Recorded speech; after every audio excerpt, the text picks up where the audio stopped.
Babies are weird. Wait till you have one. Yeah, will you please stop cursing my uterus? I'm just standing here. Okay, here it is.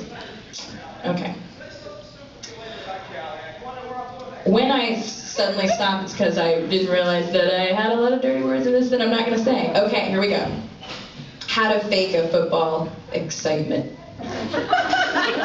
Oh.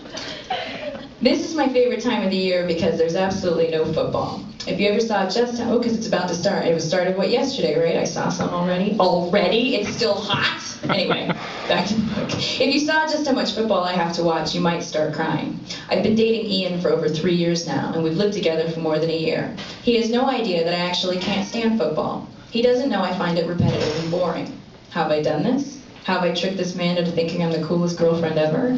Because I'm an expert at faking a football excitement.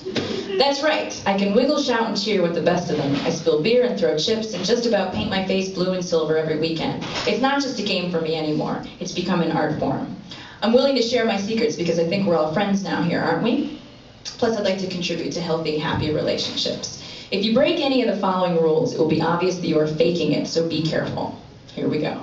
And by the way, I wrote this like 2002, so maybe these things are outdated, but here we go. Number 1, don't walk in front of the television while the ball is in play, while they're doing an instant replay, or while the ball is at something called the line of scrimmage.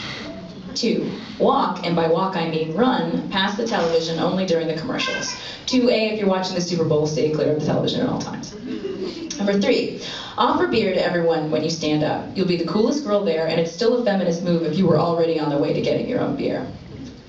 Number 4 is a dirty word, so I'll skip it. Number 5, when the ref throws a flag, it's yellow. Start shouting possible reasons why. Try foul, pass interference, or face mask. Don't worry, the boys are going to yell too. Continue shouting through the ref explaining why the flag was thrown, at which point you will all stop and ask, hey, wait, what was the call? And then you will all argue about what the call must have been. Number 6, anytime there's a call against your team, it's time for you to yell, that is crap! Just like that, try it, it's fun. I like to say it at the bank when they say, it looks like you have $5 in your account. Number 7, it's called a touchdown, that's worth 6 points.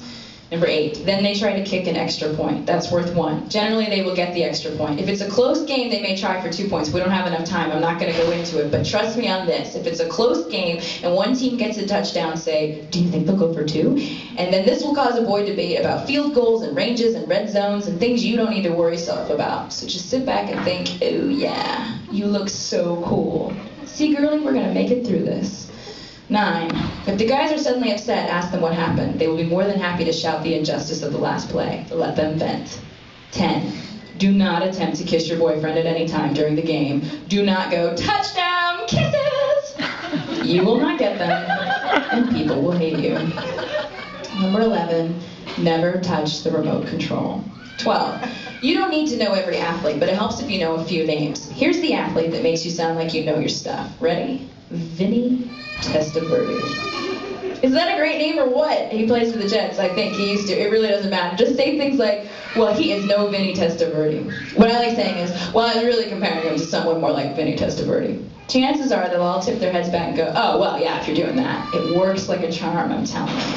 13, know that being a girl means that if there's an argument about sports, even if you know you're right, they will say that you, the girl, are wrong. They will find a loophole in your logic, and there's nothing you can do about it because you were born with ovaries.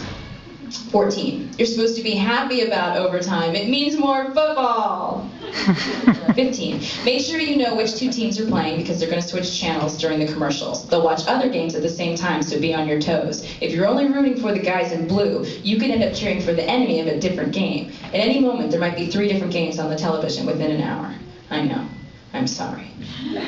16, if you're like me, if like me, you're ever in a situation where you're in a public place and your boyfriend's standing in the middle of the bar shouting, that's what I'm talking about! You do not mess with the Cowboys! It is completely okay to pretend you don't know him at all. Get someone to buy you a drink. 17, I don't care how persuasive they are, it is not tradition to take off your shirt when there's a turnover. You don't have to do it.